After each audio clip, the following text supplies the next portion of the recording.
Muito bem, está no ar o programa Encontro com a Justiça, com o Dr. Ciro Darlan. A estreia do programa é hoje. Dr. Ciro Darlan, bom dia, seja bem-vindo à Família FM. Bom dia, Alberto Brizola, bom dia, Família FM. É um prazer muito grande estar aqui neste Encontro com a Justiça. Nosso primeiro programa é de agradecimento ao pastor Gleibe de Andrade, ao diretor Liberato Póvoa, que confiaram no nosso grupo, confiaram na produção desse programa, que tem o objetivo de aproximar a justiça da população. O nosso grupo é formado pelo desembargador Rogério de Oliveira, que está aqui conosco neste programa de estreia e que vai produzir, vai dirigir, vai apresentar este programa, juntamente com o juiz João Batista Damasceno. E o nosso objetivo é esse, o nosso objetivo é fazer com que o judiciário se desmistifique, o judiciário se apresente para a população de uma forma simples. E é importante que você, ouvinte da Rádio Família, esteja conosco em todos os instantes. A sua participação, as suas perguntas, o seu debate, o seu questionamento é fundamental para o sucesso deste programa. E você pode fazê-lo através do e-mail encontrocomajustiça@familiafm.com.br ou através dos telefones 3079-0952 e 3079-0938. Participe, porque é importantíssimo a sua participação neste programa que começo passando a palavra para o meu amigo desembargador Rogério de Oliveira, que vai também fazer com as suas palavras iniciais a apresentação e os objetivos deste programa. Rogério, com você. Meu amigo Ciro, querido Damasceno, até para quebrar essa questão ruim do Tribunal de Justiça, da justiça em geral sobre a hierarquia, eu vou passar a palavra primeiro ao juiz Damasceno e depois eu retomo a palavra. Perfeitamente. Então, Damasceno, nosso querido cientista político, juiz da Vara de Órfãos e Sucessões do Rio de Janeiro, um homem respeitabilíssimo, com vários artigos publicados na imprensa brasileira, com livros publicados, um homem da maior respeitabilidade, um cientista político, como disse, mas acima de tudo um grande magistrado. Com você, Damasceno. Bom dia, desembargador Ciro Darlan, bom dia, Brizola, que continua aqui no estúdio, desembargador Rogério de Oliveira Souza, bom dia, ouvintes da Rádio Família. É um prazer muito grande estar participando deste programa, Encontro com a Justiça, num mundo permeado pelos desencontros, e notadamente pelo desencontro com a justiça, né? Um mundo permeado pelas injustiças. Acho que é muito importante trazermos a justiça para a compreensão da sociedade, para a nossa própria compreensão, né, a fim de que desmistifiquemos, né, os seus funcionamentos, a fim de que possamos possibilitar que a cidadania, né, se torne uma cultura difusa e que esses mecanismos de funcionamento institucionais, esses mecanismos de funcionamento institucionais, eles possam estar ao alcance e sob controle da sociedade, né? Eu acho que nós vamos ver um mundo melhor, né, se nós pudermos difundir o conhecimento e a cultura jurídica democrática. E é muito importante estar participando desse programa, né, numa rádio que, né, num programa que por meio de rádio, que possibilita esta difusão da cultura jurídica democrática. É um prazer muito grande estar aqui e espero que nós possamos aqui trazer efetivamente uma contribuição, né, àqueles que vão participar conosco aqui, né, seja aqui ou seja através aí da internet, do telefone, né, ouvindo ou nos mandando as suas críticas ou aspirações. Damasceno, eu falei que você era juiz da Vara de Órfãos e Sucessões. Isto é grego para muitos dos nossos ouvintes. Você podia explicar qual é a sua função como juiz de órfãos e sucessões? O que faz um juiz de órfãos e sucessões? O que julga? Qual é a sua função na atuação judicante? Pois é, os juízes de órfãos e sucessões no Rio de Janeiro, eles cuidam das heranças, né? E aí não precisa ser só de órfãos, né? Cuidam das heranças em geral e das interdições. Né, interdições, nesse momento louco aí de tentativa de internação das pessoas, né, por motivo psiquiátrico, quando na verdade ela está usando droga, ou bebendo, ou está numa situação, evidentemente, né, de desconforto, de miserabilidade existencial, mas que não é loucura, que não é problema psiquiátrico.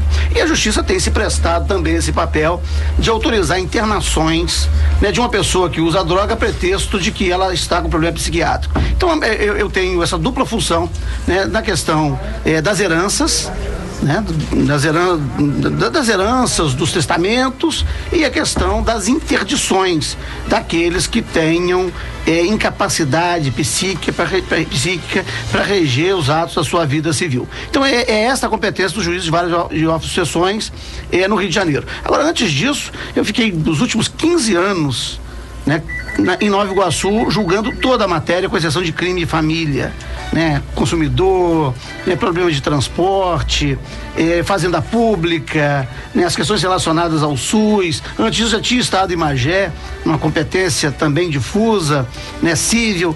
Então, nós temos uma passagem aí pela justiça desses últimos 20 anos que nos possibilita conhecer um pouco do funcionamento, né, dessa instituição. E eu acho que vai ser muito prazeroso partilhar isso com os ouvintes desse programa Encontro com a Justiça. Muito interessante, Damasceno, porque você já antecipou aqui vários temas que nós vamos tratar aqui no nosso programa. Nós vamos trazer aqui juízes, promotores de justiça, advogados, professores, especialistas nessas matérias que você mencionou. Você, ouvinte, que quer saber problemas sobre direito de família, suas relações com os filhos, suas relações familiares e como a justiça encara isso, vamos trazer aqui especialistas em direito de família, em violência doméstica, no direito penal, no direito do consumidor. Então, este programa tem esse objetivo: esclarecer e tornar bastante acessível a atuação do judiciário. Desembargador Rogério de Oliveira, desembargador de Câmaras Cíveis do Tribunal de Justiça, mas também com uma vasta experiência no judiciário. Desembargador, a sua atuação no judiciário e quais são as perspectivas desse programa na sua interpretação? Como eu disse, meu amigo Ciro, meu amigo Damasceno, nosso querido conselheiro tutelar aqui presente, é um prazer compartilhar esse espaço radiofônico aqui com as tão ilustres companheiros assim de luta de muito tempo no tribunal e na justiça em geral. Essa oportunidade que nos foi dada aqui pela Rádio Família FM é ímpar. Por quê? Porque a população busca justiça. Hoje existe um anseio muito grande de justiça, mas não é de anseio ao juiz, ao judiciário, é de ter uma situação de conflito resolvida. Nós vivemos desde o início de nossas vidas em conflito natural, social, humano, mesmo porque buscamos uma vida melhor, buscamos a felicidade. A justiça é o meio civilizado para se obter essa melhora da nossa condição humana. Então, um programa com esse viés, com essa possibilidade aberta de consulta, de divisão de experiências, é muito útil e muito oportuno. A sua experiência na vara de menores, a do nosso querido Damasceno, agora na vara de órfãos, a minha, especialmente nas varas cíveis aqui do Rio de Janeiro, certamente trarão grandes aberturas à consulta à população e esclarecimentos, como a justiça se faz no nosso dia a dia. Então, esse espaço que nós estamos abrindo hoje aqui, eu espero que seja bem aproveitado, seja bem cultuado pelos ouvintes, porque nós estaremos aqui de braços abertos, de ouvidos atentos, a tentar trazer o que é a justiça no nosso país, especialmente no nosso estado do Rio de Janeiro. Então, muito obrigado pela oportunidade. E é fundamental, ouvinte querido da Rádio Família FM, que você participe através do e-mail encontrocomajustiça@familiafm.com.br ou através dos telefones 3079-0952 e 3079-0938. E começamos o programa há pouco mais de 5 minutos e os ouvintes já estão acessando aqui. Quero mandar um abraço para a ouvinte Cláudia Penudo, de Belfor Roxo, que já está mandando mensagem desejando que o nosso programa seja um sucesso, e será um sucesso, Cláudia, se você continuar nos ouvindo e participando do programa. Também Tayan Costa Franklin, de Irajá, do Rio de Janeiro, mandando mensagem aqui para o nosso programa. De Olinda, Mr. Ed Bahia e Kátia Ferreira, de Nova Iguaçu. Queridos ouvintes, muito obrigado pela participação. Eu quero anunciar que este programa, primeiro, nós vamos dedicar ao mês da criança. o direito da criança. Vamos falar sobre esses direitos, que já, uma vez que amanhã a nossa Constituição completa 25 anos de vigência, e é no artigo 227 da Constituição da República que está a norma maior, a norma que disciplina, que erige a condição de cidadãos, crianças e adolescentes brasileiros. E por isso nós convidamos para compartilhar aqui desta mesa o conselheiro tutelar Juarez Marçal.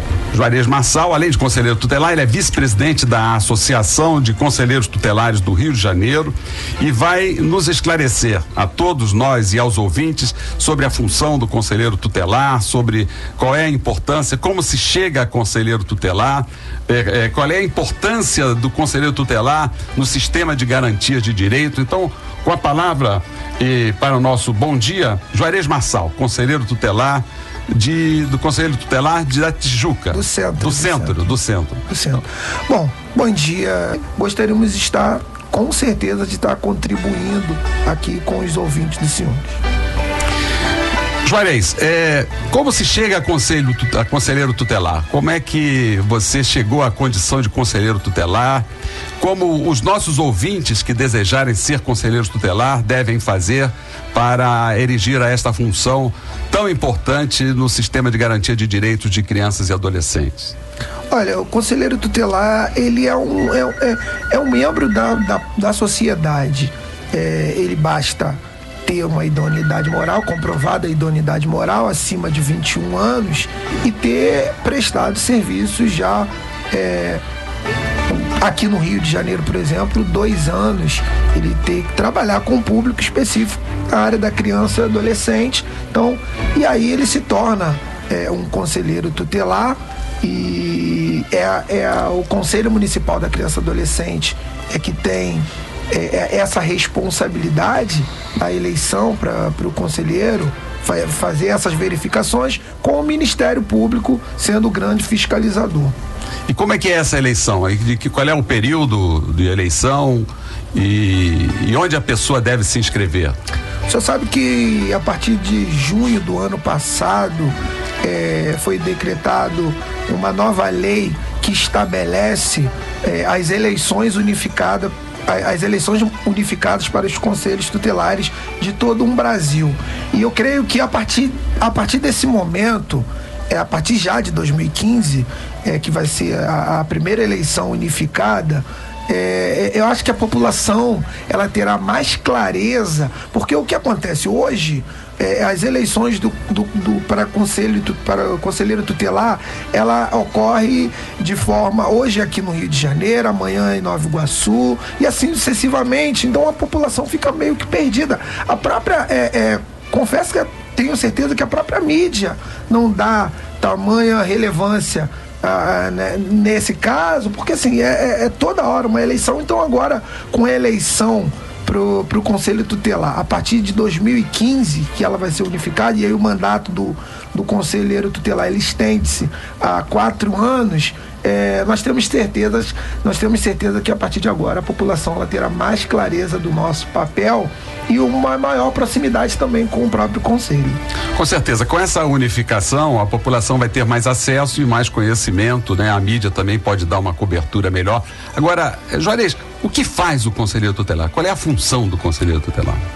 Bom, doutor Ciro, o Conselho Tutelar, ele, como um órgão não jurisdicional, autônomo em suas decisões, ele atende crianças e adolescentes vítimas de ameaças, vítimas ou não de ameaças, por parte, talvez, dos seus familiares, dos seus responsáveis e de outras pessoas. Então, basicamente, é o que o Conselho Tutelar ele faz. E atende também, ele atende também os familiares para aconselhamento, orientações e etc. Se a escola pública nega a vaga para uma criança, como deve proceder a família dessa criança? Olha, o Conselho Tutelar, ele tem, por uma das suas atribuições, é garantir com que essa criança ela tenha acesso à rede pública de ensino, porque é direito, está no Estatuto da Criança e Adolescente. Então o Conselho Tutelar, através das suas requisições, ele vai garantir esse acesso dessa criança na rede de ensino. Mas você está colocando uma questão muito interessante, que é essa garantia, né, do acesso à criança à escola pública. Eu falei aqui ainda há pouco dessa minha passagem, 18 anos pela Baixada Fluminense, e em Nova Iguaçu me deparei com essa situação da diretora de escola que negava a matrícula a fim de que o pai tivesse que procurar o vereador do bairro, e o vereador dava a cartinha para fazer a matrícula. Isso era uma forma de criar um vínculo, de criar uma subordinação, de obrigar a pessoa a dever um favor, né? E de criar uma relação, né, política viciosa. Alguns pais se recusavam a cartinha e buscavam o Conselho Tutelar. Foi muito interessante isso. Como eu não vou pedir a esse vereador, eu não vou pedir a esse cabo eleitoral do prefeito, né? Porque é direito, e direito você não pede, direito se exige. A gente pode até exigir com educação, né? Mas direito não se pede, não se coloca pires na mão para pedir, né, direito. Direito a gente exige. E isso gerou, né, um problema sério, né, que foi a eleição subsequente para o Conselho Tutelar. Porque aí começa a injunção política. É verdade. Para poder formar um Conselho Tutelar domesticado. De fato. Para poder começar, e a sociedade precisa também, né, se apropriar, né, destes espaços, né, porque é uma garantia da sociedade. Então isso foi uma coisa muito interessante, e aí a saída foi a eleição das diretoras de escola, né? Então faz a eleição de diretoras de escola lá em Nova Iguaçu, porque tirava da injunção política, né, essa questão. Eu tomei ciência essa semana que Nova Iguaçu acaba de aprovar uma lei acabando com a eleição de diretores de escola. Aqui no, né, Rio também. No Rio então, no Rio também. Então, o que acaba acontecendo é que o poder político está mal aparelhado para lidar com a cidadania e com os instrumentos da cidadania, com o avanço, né, da cidadania sobre os direitos que lhes são próprios, né? E começam essas tentativas, né, de cercear, né, e de influenciar. Você tocou uma questão muito interessante, que é essa unificação nacional da eleição, porque isso vai trazer visibilidade a essa eleição,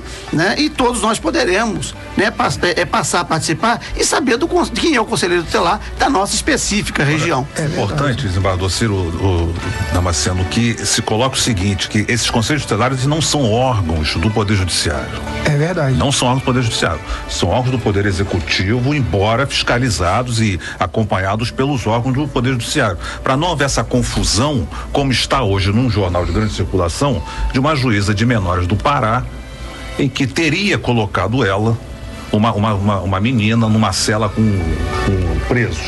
Presos masculinos. Presos masculinos, exatamente. Quando, na verdade, a execução da pena, né, cabe ao Poder Executivo e não ao Poder Judiciário, né? O acompanhamento dessas questões todas. Então, os conselhos tutelares são órgãos auxiliares do Poder Executivo e não do Poder Judiciário. Essa questão da politização dos conselhos tutelares, isso já é antigo, isso. É verdade. Né? Isso vem uma intromissão das forças políticas municipais, estaduais em cada conselho tutelar.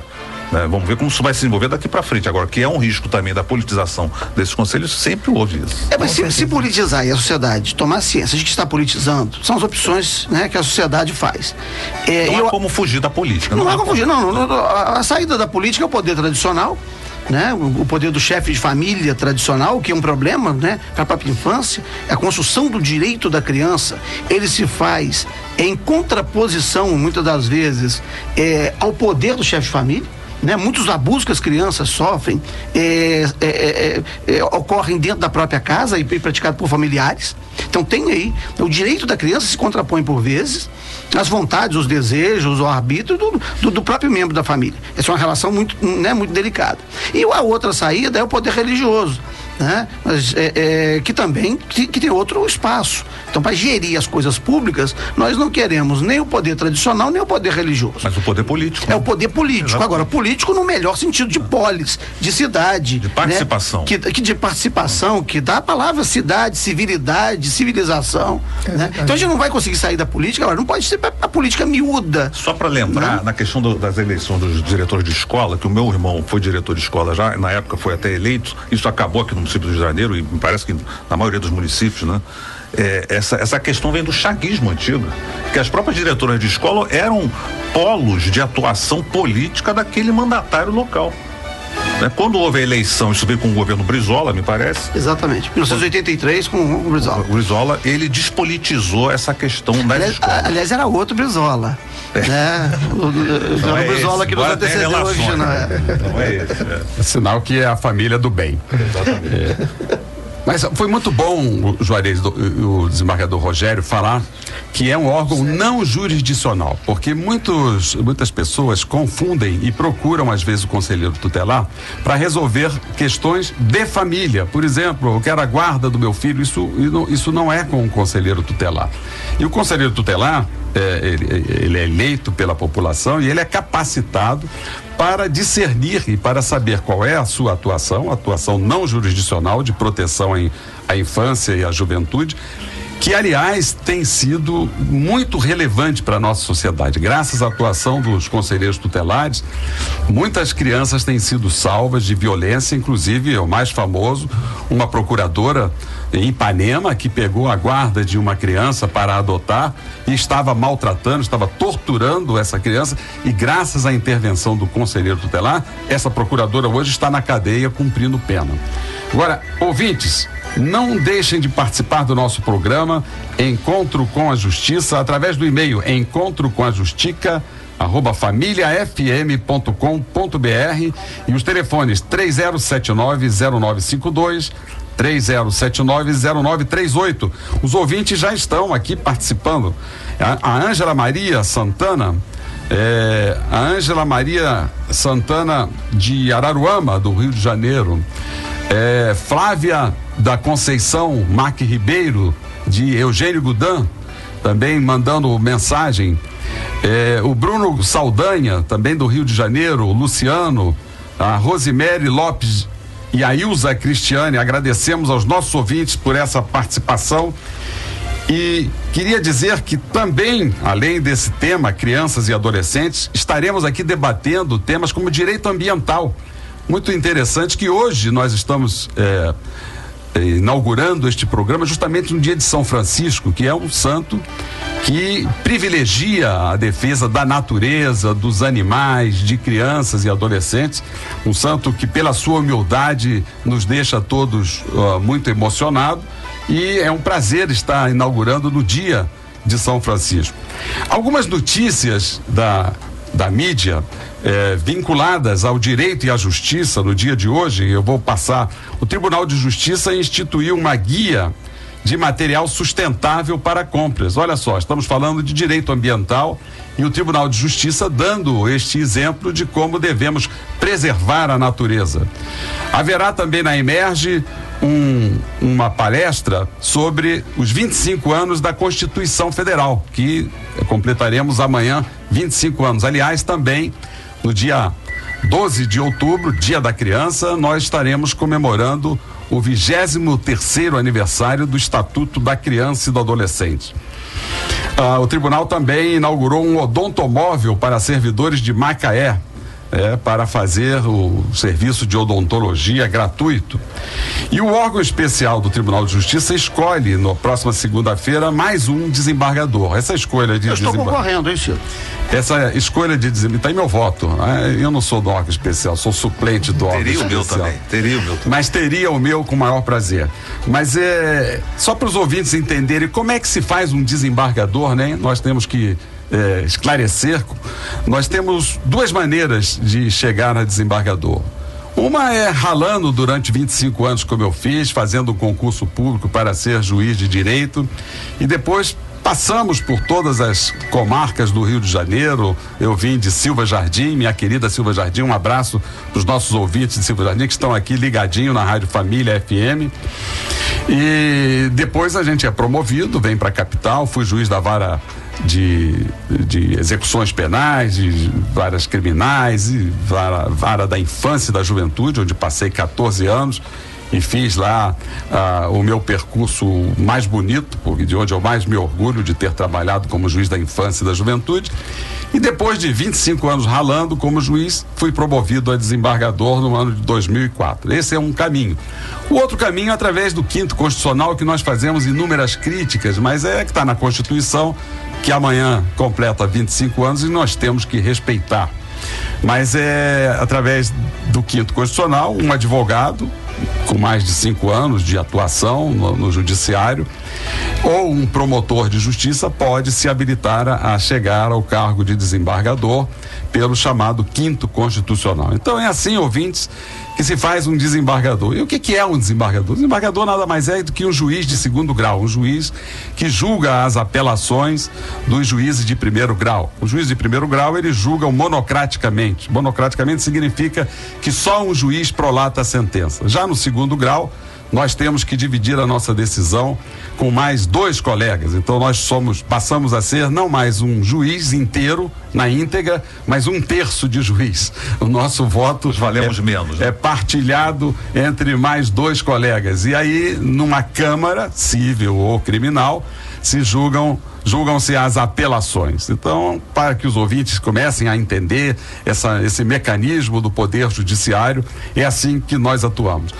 É bom lembrar, Ciro, que no Rio de Janeiro existem somente 180 desembargadores, ao passo que existem mais de 1.000 juízes no Rio de Janeiro. Então a maioria do Poder Judiciário é constituído por juízes e não por desembargadores, embora somente os desembargadores tenham o privilégio não democrático de escolher quem vai ser o presidente do Tribunal de Justiça pelos próximos 2 anos. Pois é, essa questão, o Ciro traz aqui a questão do 5º Constitucional, essa 5ª parte do tribunal que é composta por nomeação direta do chefe do executivo, né, do governador do estado. Isso remonta à Constituição de 1934. Nós vamos fazer amanhã 25 anos da Constituição e toda a Constituinte foi eleita, com exceção daquele 1/3 de senadores que tinha vindo da eleição de 82, né, que não foram eleitos para a Constituinte, mas participaram dela. Mas a Constituição de 1934 é a única na história do Brasil que ela foi feita não só por deputados e senadores, mas ela foi feita também por sindicalistas, né, por gente que saiu de vários segmentos sociais. Foi uma constituinte do ponto de vista da participação aberta, né? Aberta, mas que refletia uma concepção política que era do fascismo. Sim. Da sociedade organizada por corporações e cada um defendendo o seu interesse específico, cada um defendendo o seu pedacinho do queijo, né? Então não era uma visão global da sociedade. Vem a Constituição de 37, mantém o 5º Constitucional, que era uma forma do ditador manter um controle sobre o tribunal, né, nomeando 1/5 dos seus membros, e vem a democratização de 1946, 45 e a Constituinte de 46, e daí a partir disso todas as outras constituições do Brasil, em que o executivo se reservou esse direito de fazer essa ingerência dos tribunais nomeando 1/5. Nós tivemos grandes nomes, né, nomeados, né? Barbosa Moreira, Herbert Chamum, Barbosa Moreira, Herbert Chamum, né? Então nós tivemos grandes nomes nomeados. Você chega, né, ao 5º dedo da mão, não? Eu posso repetir o Barbosa Moreira. Não, tem uns 2 ou 3 a mais aí que evidentemente mereciam fazer justiça. Mas não é a regra, né? Lamentavelmente é uma forma de ingresso que aqueles que disputam o ingresso pela nomeação do governador costumam desistir do outro processo depois de sucessivas reprovações, né, no concurso público para ingresso na classe inicial da carreira, né? Nós temos exemplo disso em todas as instâncias. Inclusive na máxima instância. Inclusive no Supremo Tribunal Federal, né? Então é um problema isso, né? Isso é uma ingerência política, isso não é bom para a democracia, isso não é bom para o funcionamento institucional de um poder, né, que tem a independência que o judiciário tem no Brasil, né? Então o controle que se faz sobre o judiciário, que é necessário o controle, né? Não existe poder, não tem santo em lugar nenhum aqui, né? Então somos todos homens sujeitos aos mesmos erros, aos mesmos problemas, se não controlados. Então é preciso ter controle sobre a atividade judiciária. Agora esse controle não pode ser por essa ingerência política, né? Como a gente estava falando aqui ainda há pouco, né? Quando o Juarez, né, falou dessa eleição do Conselho Tutelar. Então é preciso repensar esse modo, como que vai fazer esse controle sem gerar essa ingerência política, né? Nós tivemos caso aqui no Rio de Janeiro do governador que acaba de ser absolvido no tribunal e nomeia na semana seguinte seguinte o irmão, né, do desembargador que o absolveu pelo quinto constitucional. Então, isso é um problema, isso é uma questão que nós precisamos primeiro conhecê-la, né? Depois problematizá-la para encontrarmos uma solução, a melhor solução possível. Não, é uma questão que toca a toda a sociedade, não só o Poder Judiciário. Isso não é uma questão corporativa, é uma questão da democracia, do funcionamento da democracia. O Judiciário é um dos poderes que o povo precisa controlar, precisa participar. Os outros poderes são eleitos pela população, Poder Executivo, Poder Legislativo. Nós não, nós entramos por concurso público, mas nem por isso podemos ficar fora do controle do povo. Todo o poder emana do povo e em seu nome deve ser exercido. Então, essa é a finalidade também deste programa. Fazer com que o povo participe e que o povo seja protagonista desse poder. Mas, Pastor Kreber, eu acho que nós já estamos ganhando o horário da manhã, porque as perguntas dos nossos ouvintes já estão bombando aqui. E eu dirijo as perguntas ao nosso conselheiro tutelar Juarez. Juarez, a Sueli de Laranjeiras está perguntando o seguinte: aquele menino que foi flagrado descendo de velocípede o elevado Paulo de Fronteira para a Avenida Presidente Vargas na Cidade Nova do Rio, como deve ser a atuação do conselheiro tutelar? A mãe deve perder a guarda? E também para nós aqui da Justiça, como a Justiça diferencia a irresponsabilidade e negligência dos pais de uma brincadeira de criança? Bom, veja bem, em relação até a esse menino, nós podemos até falar com bastante propriedade, até por ser do conselho da área onde esse menino ele reside. E assim, o conselho tutelar, no caso dessa criança, ele já vinha atuando, inclusive o conselho já havia sugerido a vara da infância, a suspensão por parte dos seus familiares, porque de fato... Suspensão da guarda. Por entender que nesse momento esses genitores, eles não tinham condições de estar mantendo essas crianças, porque são dois.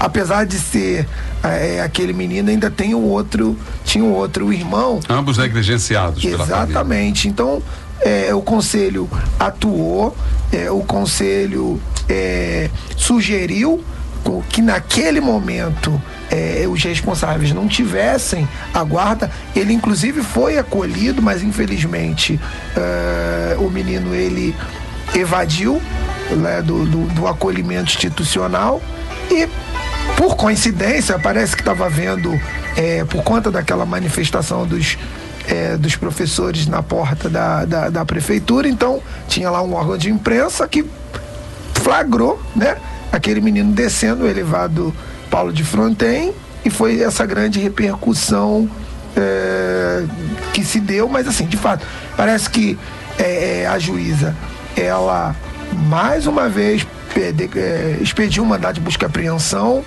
O menino foi acolhido, mas me parece que o menino evadiu de novo do acolhimento institucional. Pois é, Juarez, eu acompanhei esse caso e trabalhando nessa periferia, eu trabalhei num outro lugar, Ciro, que foi o juizado do especial civil da Penha, isso há muitos anos, 17, 18 anos atrás. E depois é que eu fui para Nova Iguaçu. Em Nova Iguaçu eu encontrei pobreza. Naquela zona da Penha ali, né, onde o Complexo do Alemão, eu deparei com uma situação muito pior, que era da miséria. Eu encontrava crianças, não era coisa de juizado, né, especial civil, mas as pessoas procuram a justiça nos mais diversos lugares, buscando resolver problemas que não são da competência. E tem um problema, quando a gente fala da negligência de uma mãe ou do pai de uma situação dessa, é tão complicado, porque é uma mãe também que ela é negligenciada e só pode dar aquele que recebeu e tem para dar. Né? Então a situação daquela criança, eu depois fiquei acompanhando pela mídia quem é a mãe, né? Onde ela morava ali numa ocupação ali na própria Presidente Vargas. Exatamente. Então a gente vê o seguinte, é uma criança em situação de abandono social, não é de abandono familiar apenas, e de uma família que também está num contexto de abandono social. Então é uma situação muito complicada, e aí a gente vai para a questão da guarda, tirar a guarda da mãe, tem parece a princípio uma ojeriza, porque seria uma concepção punitiva da mãe. Quando a ideia não é esta, né? Nós vamos fazer na Escola da Magistratura, no Fórum Permanente de Sociologia Jurídica, no dia 9, né, de quarta-feira que vem, 9 horas da manhã, um debate sobre a cultura punitiva no Brasil, né, com o professor Carlos Henrique Aguiar Serra, que é do Programa de Pós-Graduação em Ciência Política, da UF. Então, por vezes, medidas protetivas são tratadas como punitivas. E, por vezes, a sociedade reclama exatamente a punição. Tem que pegar essa criança, tem que enjaular, já que ela está evadindo, tem que enjaular, esquecendo de alguns conceitos elementares, de que o espaço para a educação tem que ser um espaço de liberdade e não um espaço de aprisionamento. Então o garoto saiu, né, é preciso buscar o garoto de volta, né, e trazê-lo pelo convencimento a socializar-se, né, para uma vida digna.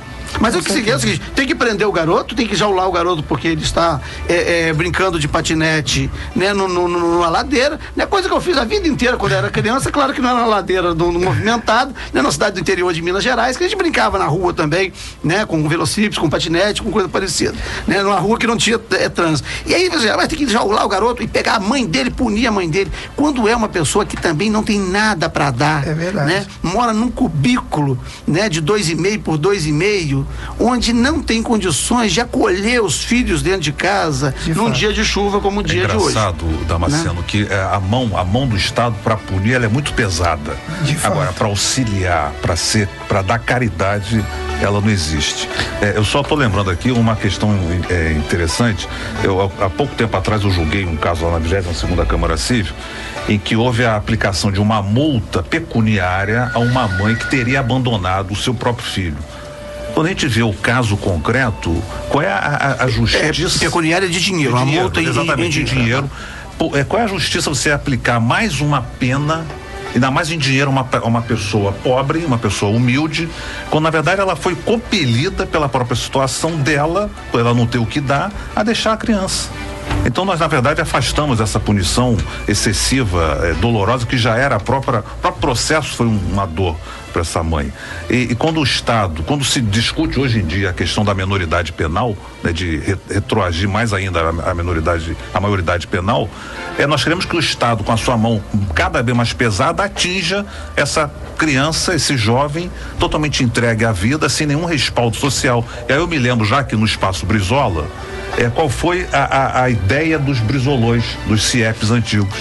Porque quando houve essa concepção do Centro Integrado de Educação Pública, você queria trazer a criança desde manhã, ficasse o dia inteiro nesse centro integrado, né, nessa escola pública, fornecesse comida, alimentação, bem-estar, atividade esportiva e depois devolver já com a janta dada ao seu seio familiar.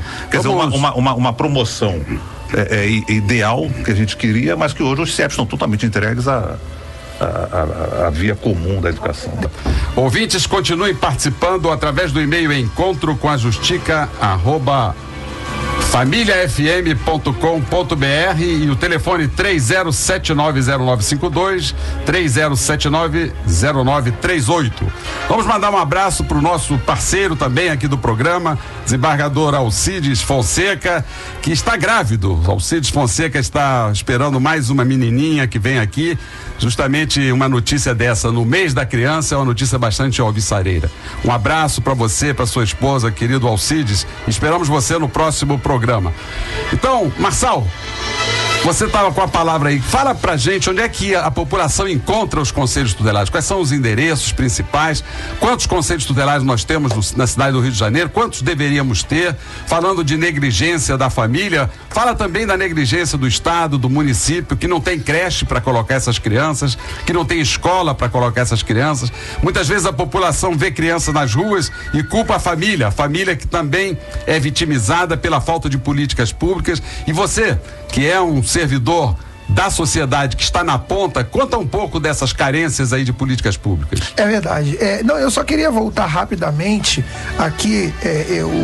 O doutor Damasceno, ele foi brilhante quando ele fez essa explanação em relação à criminalização da família, e no caso específico desse menino lá da Presidente Vargas, só esclarecer que um dos princípios que rege o Conselho Tutelar, que inclusive está no artigo 100 do Estatuto da Criança e do Adolescente, é isso, não é pela pobreza que você vai buscar esse caminho, não é criminalizando a pobreza que você vai estar buscando o caminho, o melhor caminho, ou seja, pegar esse menino, colocar ele dentro de um sistema de acolhimento. E na verdade, nesse caso específico, é que o conselho não foi por ele estar andando de patinete lá na Presidente Vargas que o conselho solicitou o acolhimento dele. Na verdade, é que essa família ela já vinha sendo trabalhada e que os responsáveis que ao longo desse percurso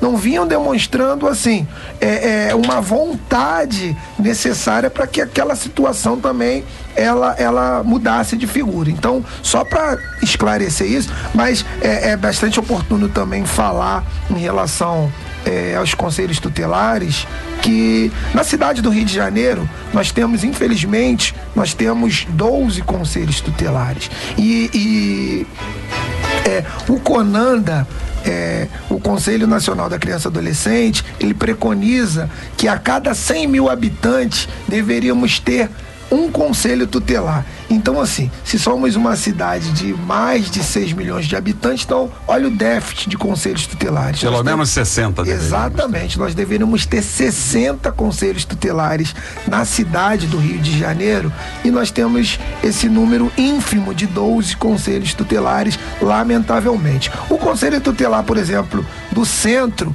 ele fica ali na rua Sacadura Cabral 75, ele abrange toda essa região central aqui do nosso município e que atua. E assim, e o interessante é que cada conselho tutelar ele tem sua especificidade. O Conselho do Centro, ele nas estatísticas dele, ele demonstra que o atendimento do conselho é por criança e adolescente em situação de rua, né? Orientação também aos seus familiares, até pela sua localização. Muita gente, em relação aos adultos, os adultos querendo algumas informações, então buscam um conselho tutelar mais próximo, mesmo não sendo da sua área de abrangência, ele vai até lá e pede essas orientações. E essas crianças, elas vem, muitas vezes, a grande parte vem da zona oeste da nossa cidade ou vem da região metropolitana e buscam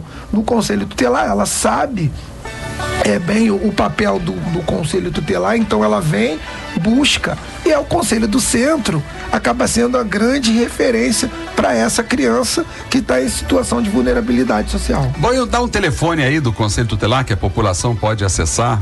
Olha, o Conselho Tutelar do Centro, ele tem lá o número 2233 3166, e a partir das 18 horas, a partir das 18 horas, o conselho também ele atende no telefone de plantão, é o 8909-1445. E aí tem os outros conselhos tutelares da nossa área, da nossa região. Tem algum site que a população possa procurar para saber os telefones e endereços dos conselhos tutelares de outras regiões? Olha, no site da Prefeitura do Rio, como nós somos, apesar de sermos autônomos, mas a Prefeitura do Rio que administrativamente é que tem. Exatamente. Então, através do site da Prefeitura, e aí chegando lá, buscando o Conselho Municipal da Criança e Adolescente, os ouvintes vão estar buscando esses telefones, os endereços dos conselhos tutelares aqui da nossa cidade. Falando em população de rua, a amiga lá de Itaipu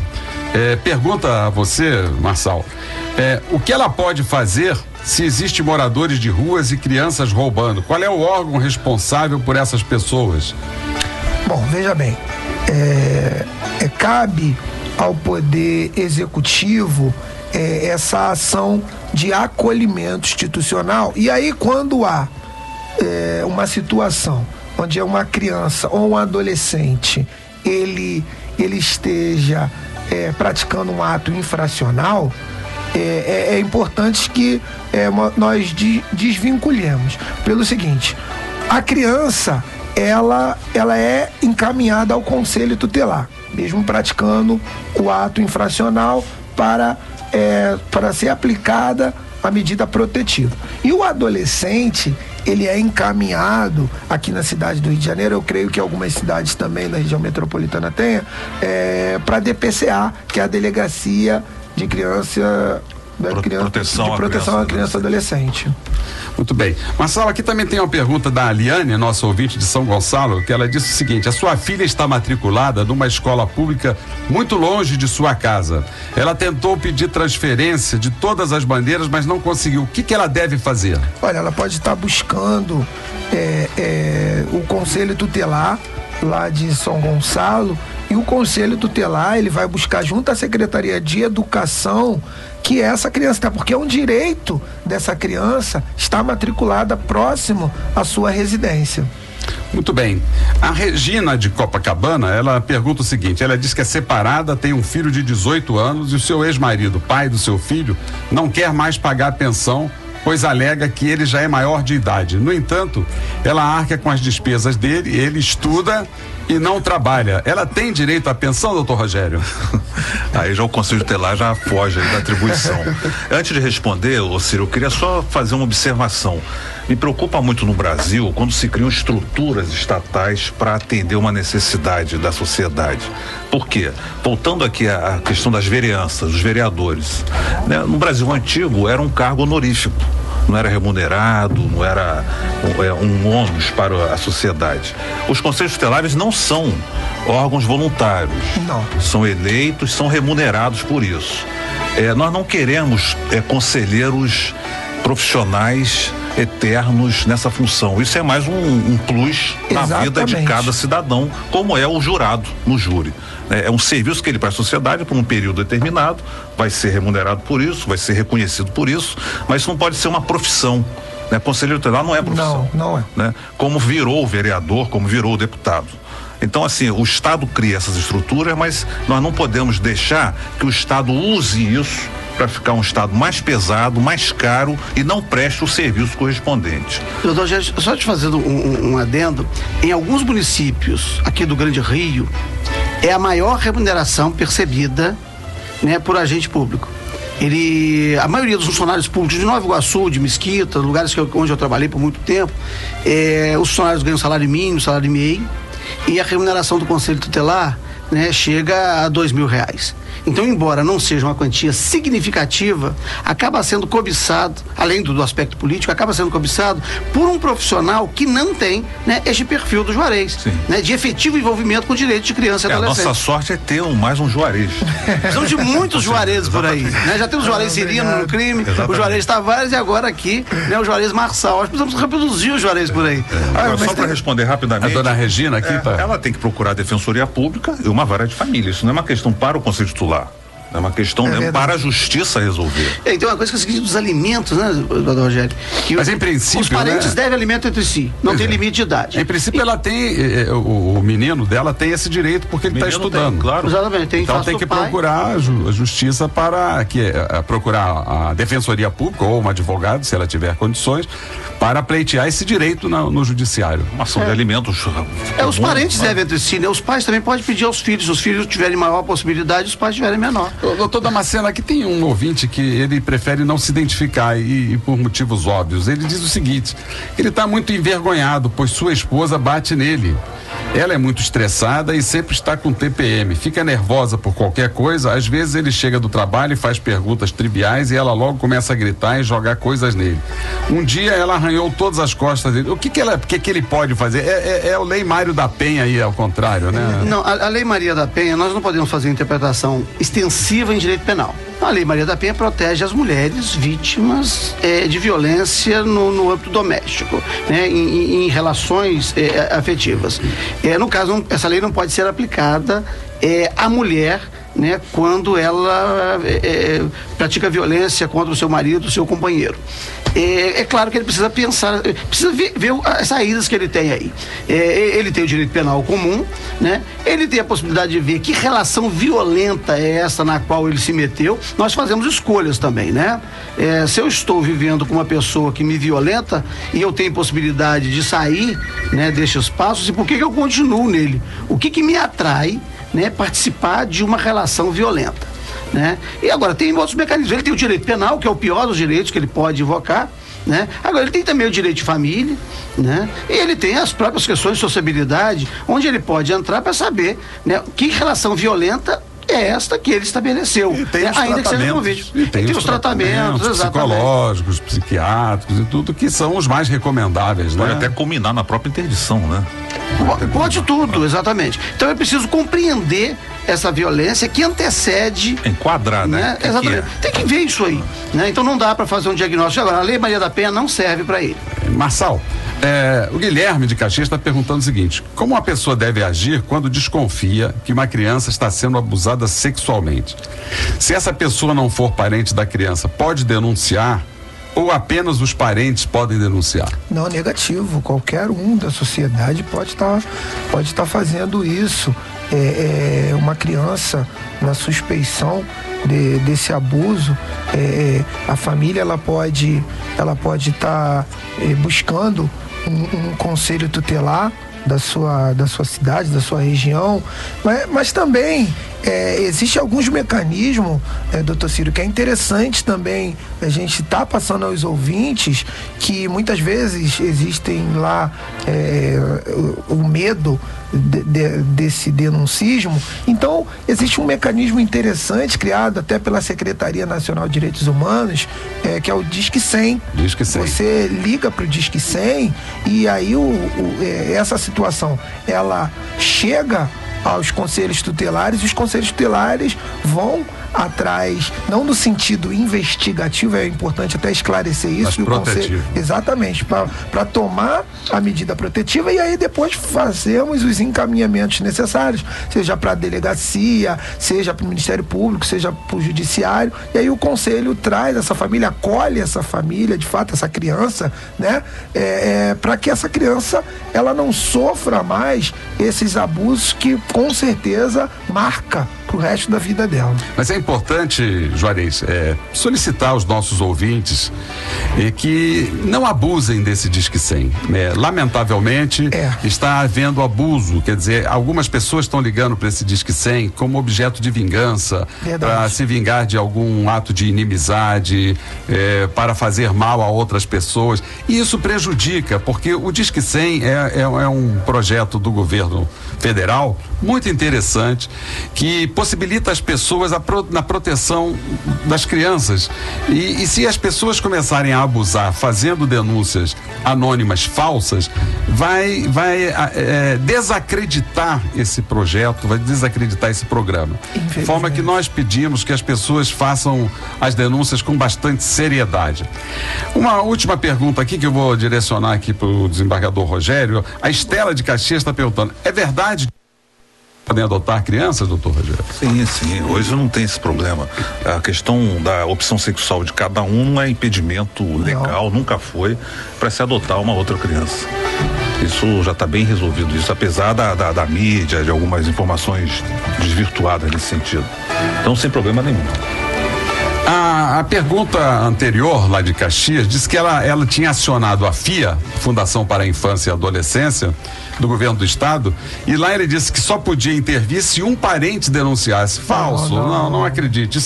Isso é burocracia de quem não quer resolver o problema, né? Na verdade, todos nós. Tá no Estatuto da Criança e do Adolescente, é dever de todos. Tá na Constituição. Tá na Constituição e repete no artigo 70 do Estatuto da Criança e do Adolescente, que é dever de todos assegurar e impedir qualquer ameaça ou violação dos direitos fundamentais de crianças e adolescentes. Nós estamos chegando ao final do nosso programa. Infelizmente, pastor Gleiber, 1 hora é muito pouco. Você está vendo que nós temos aqui mais pelo menos 2 dezenas de perguntas de ouvintes que se manifestaram, que participaram do nosso programa. Mas eu queria, Marçal, que você se despedisse e usasse esse tempo para falar um pouquinho mais da importância da atuação do conselheiro tutelar, a importância de acessar o conselheiro tutelar, este instrumento do sistema de garantia de direitos tão importante para a sociedade e para a proteção de crianças e adolescentes no Brasil. Olha, doutor Ciro, antes de mais nada, eu gostaria muito, em nome de todos os conselheiros tutelares do estado do Rio de Janeiro, agradecer a oportunidade e parabenizar os senhores por esse brilhante programa. Muitíssimo obrigado em nome dos conselheiros tutelares.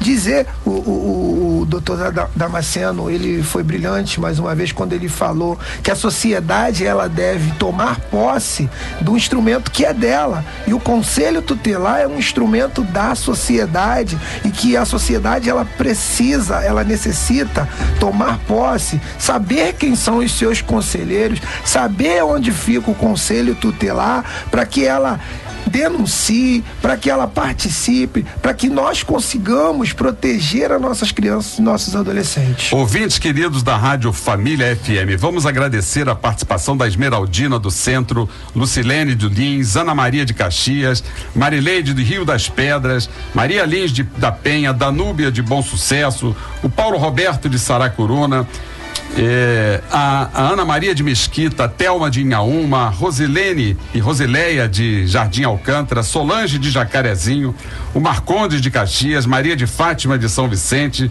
Ivanilda de Caxias e todos os nossos queridos ouvintes que acompanharam este primeiro programa Encontro com a Justiça.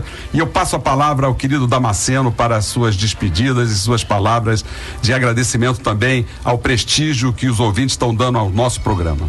Ciro, eu não vou me despedir, não. Eu vou marcar um próximo encontro, né, com os ouvintes. Semana que vem vamos falar mais ainda sobre o direito da criança, vamos trazer conselheiros de direitos, porque este é um mês da criança e nós pretendemos dedicar ao direito da criança. Depois, Damasceno, vamos entrar no direito ambiental, direito de família, direito do consumidor, todos esses assuntos que interessam aos nossos ouvintes. Então foi um prazer ter estado aqui hoje, né, nesse debate com o conselheiro Juarez Marçal, aqui o pastor Kleber, o desembargador Rogério, com você, Ciro, com os ouvintes da Rádio Família, com o Alcides, que eu acabei de mandar para ele aqui um torpedo, né, para ele estar ouvindo aqui. Assim que acabar o vitaliciamento dele, espero que ele esteja aqui conosco. E semana que vem estaremos de novo aqui para continuarmos esse debate, essa interlocução, né, com a sociedade, com os ouvintes da Rádio Família. Desembargador Rogério, para as suas despedidas e suas palavras finais. Como dizer, até logo, né? Até semana que vem, e dizer que o programa supriu as minhas expectativas de montão, e dizer assim que é bom que a população saiba o que é a justiça, como ela funciona. Então foi um prazer muito grande estar aqui hoje nessa manhã.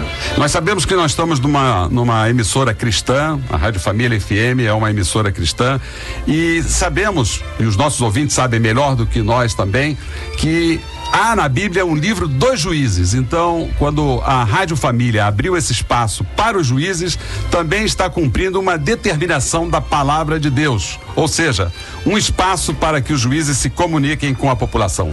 Muito obrigado, um bom dia e até sexta-feira de 11 ao meio-dia com Encontro com a Justiça. Gol de placa, hein? Você acabou de ouvir Encontro com a Justiça, com o doutor Ciro Darlan.